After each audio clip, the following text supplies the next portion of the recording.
तो top 25 question हम लोग देखने वाले हैं डीएलएड एंट्रेंस एग्जाम 2025 के लिए।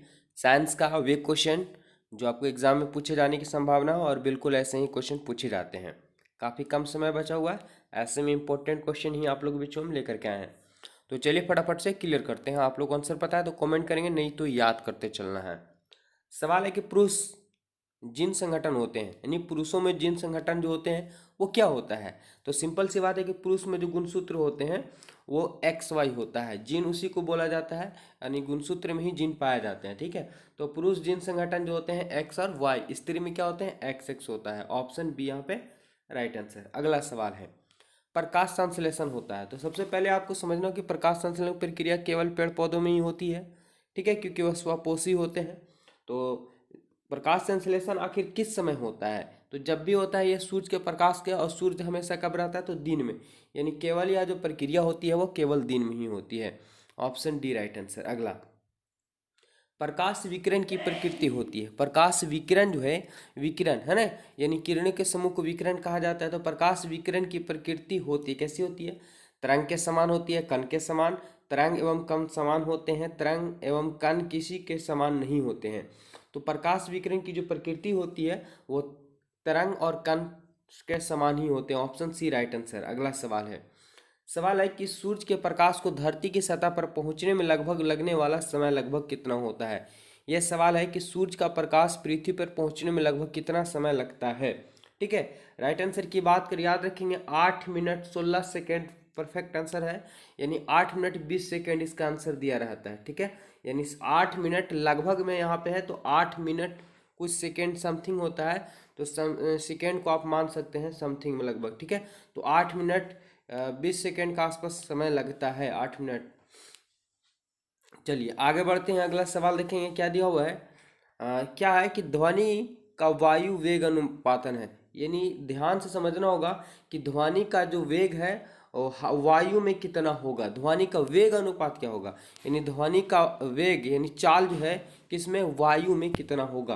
तो याद रखना, ध्वनि का वेग की अगर हम बात कर ले तो 320 मीटर 332, ठीक है, 332 मीटर प्रति सेकंड, यानी एक सेकंड में 332 मीटर की दूरी तय करती है ध्वनि वायु में। ऑप्शन की बात करें तो बी यहाँ पे करेक्ट आंसर हो जाएगा। अगर यही रहता प्रकाश की चाल, तो प्रकाश की चाल निर्वात में जो होती है वो 3 लाख किलोमीटर प्रति सेकंड होता है।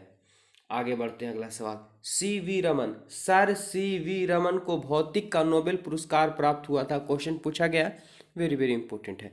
तो सर सीवी रमन का भौतिक के लिए नोबेल पुरस्कार जो प्राप्त किया गया था, कब किया गया था, ये 1930 ईस्वी में प्राप्त किया गया था। ठीक है, ऑप्शन की बात करें, ऑप्शन यहाँ पे बी करेक्ट आंसर हो जाएंगे। दूध उदाहरण है, तो दूध किसका उदाहरण है, क्या विलियन का, क्या कोलाइडी विलियन का, इमलेट्स का, या है ना वाई विलियंस का। याद रखें दूध जो है वो किसका है, तो इमलेशन का उदाहरण है। दूध एक प्रकार का कोलाइड भी होता है, या इमलेशन का ये उदाहरण होता है दूध। ऑप्शन सी यहाँ पे राइट आंसर हो जाएंगे। अगला सवाल है एक पॉलीग्राम बराबर होता है। एक पॉलीग्राम किसके बराबर होता है, यानी देखिए यहाँ पे ऐसे है 10 के पावर -6 ग्राम। ठीक है, 10 के पावर 6 ग्राम, 10 के पावर -9 ग्राम, 10 के पावर -12 ग्राम, या 10 के पावर -15 ग्राम। तो क्या होगा, तो ठीक है पॉलीग्राम है, तो पॉलीग्राम जो बराबर होते हैं वो 10 के पावर -12 ग्राम के, है ना, 10 के पावर -12 ग्राम के बराबर होता है एक पॉलीग्राम। ऑप्शन सी यहाँ पे करेक्ट आंसर हो जाएंगे। चलिए आगे बढ़ते हैं। स्टील की कठोरता, ठीक है, स्टील की कठोरता प्रदान करने के लिए बढ़ाई जाती है, यानी उसमें क्या बढ़ाया जाता है, क्या मिलाया जाता है, कार्बन की मात्रा, मैग्नीज की मात्रा, सिलिकॉन की मात्रा, या क्रोमियम की मात्रा। याद रखेंगे स्टील की अगर कठोरता प्रदान की जाती है तो इसके लिए क्या मिलाया जाता है, क्रोमियम की मात्रा मिलाई जाती है। क्या, क्रोमियम की मात्रा। अगर लोहा की कठोरता बढ़ाई जाए तो लोहा में क्या मिलाया जाता है, कार्बन मिलाया जाता है। आगे बढ़ते हैं, अगला सवाल। घरेलू जो एलपीजी गैस सिलेंडर होता है, ठीक है, में दाब मापक नहीं प्रदान किया जाता है। दाब मापक नहीं प्रदान किए जाते हैं, आखिर क्यों।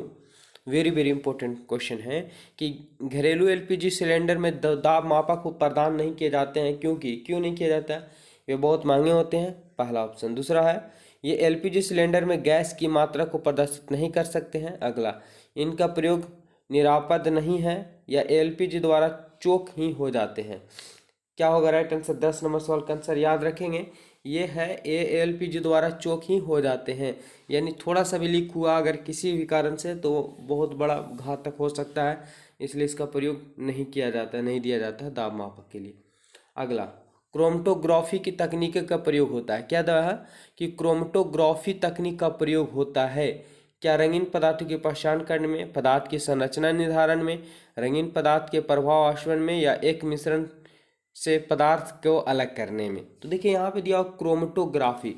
तो क्रोमेटोग्राफी तकनीक का जो प्रयोग किया जाता है, ये किया जाता है रंगीन पदार्थों के प्रभाव आसवन में प्रयोग किया जाता है। ऑप्शन सी राइट आंसर हो जाएंगे। अगले सवाल की ओर बढ़ते हैं। अगला सवाल है कि निम्नलिखित में से कौन सा अम्ल सिरके में उपस्थित होते हैं? यानी सिंपल सी सवाल है कि सिरका किस में पाया जाता है। ठीक है, तो सिरका हमेशा आप लोग पढ़े होंगे सिट्रिक यानी खट्टे पदार्थों में पाया जाता है। तो सिरके उपस्थित होते हैं एसिटिक अम्ल में। ठीक है, यानी खट्टे पदार्थों में। ऑप्शन की बात करें, ऑप्शन डी हो जाएगा। सिरका में क्या पाया जाता है? तो एसिटिक अम्ल। अगला, प्लास्टर ऑफ पेरिस का सूत्र। ये तो क्वेश्चन पूछा गया है कई बार। तो प्लास्टर ऑफ पेरिस का सूत्र जो होता है कैल्शियम कार्बोनेट, कैल्शियम सल्फेट और जल होता है। ठीक है, यानी CaSO4 कैल्शियम सल्फेट और जल होता है H2O। ठीक है, याद रखना होगा प्लास्टर ऑफ पेरिस। अगला सवाल, निम्नलिखित में से किस में कार्बन नहीं है?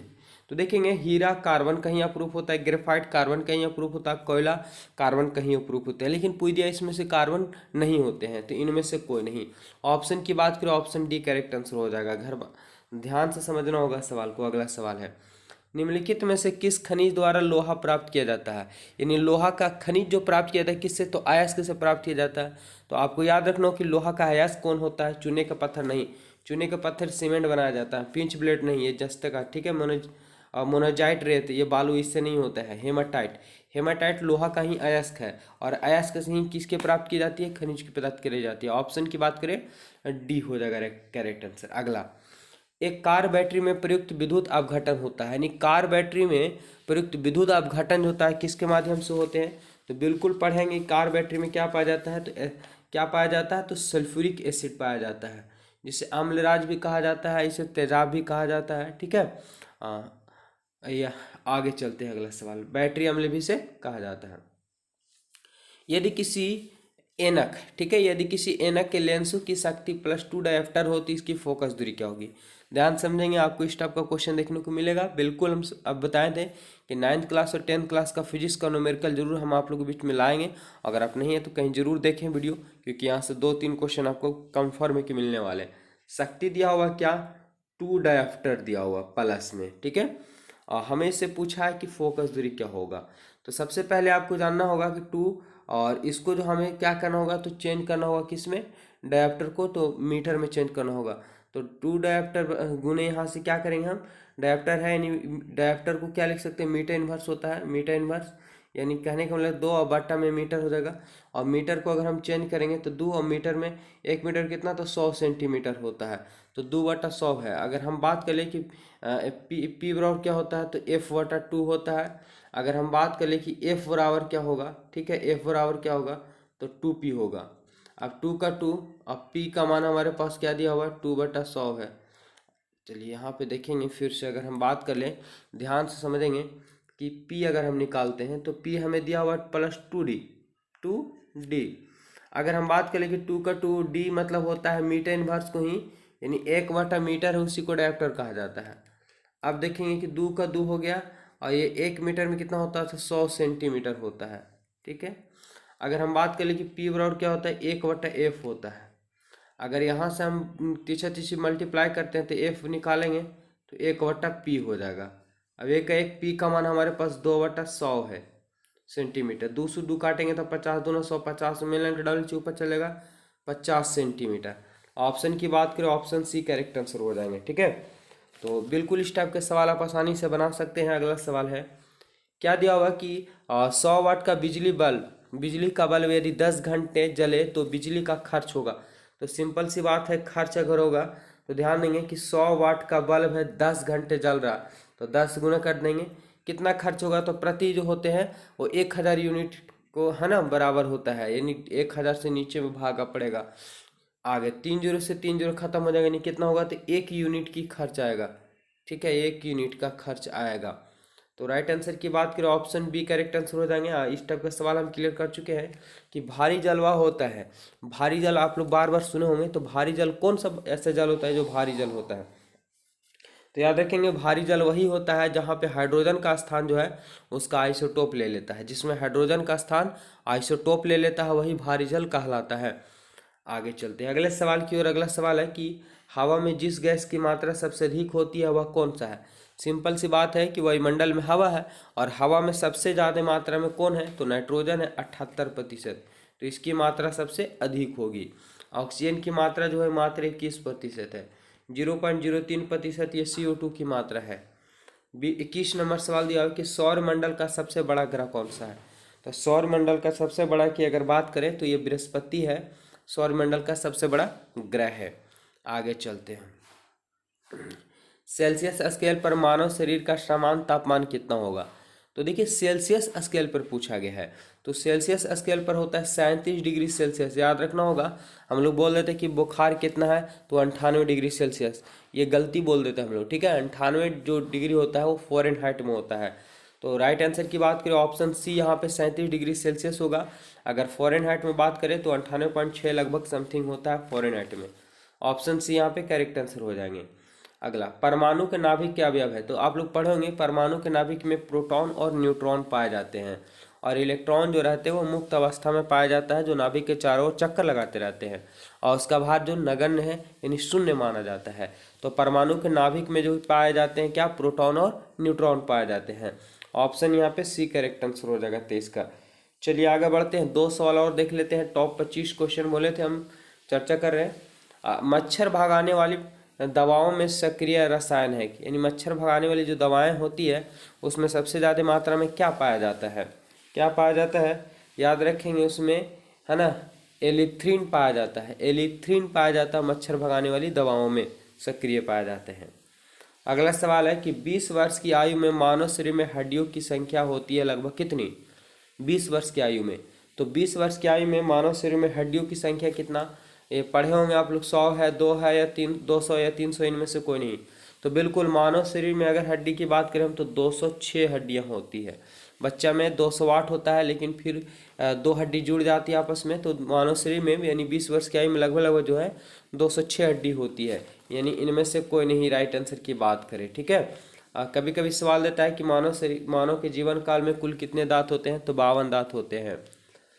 तो ऑप्शन की बात करें यहाँ पे डी करेक्ट आंसर हो जाएगा। ये टॉप साइंस का 25 क्वेश्चन थे, कल भी हम 25 क्वेश्चन लेकर के आएंगे, और एग्जाम तक आप लोगों का क्लास चलेगा। और बिल्कुल बेहतर आपको गवर्नमेंट चाहिए तो आप अच्छे ढंग से तैयारी करते रहिए, और हम बीच बीच में क्लास लेकर के आते रहेंगे, आपको आगे भी हिंट्स मिलता रहेगा। आप चैनल को पहली बार जुड़े हैं तो चैनल को जरूर सब्सक्राइब कीजिए। धन्यवाद।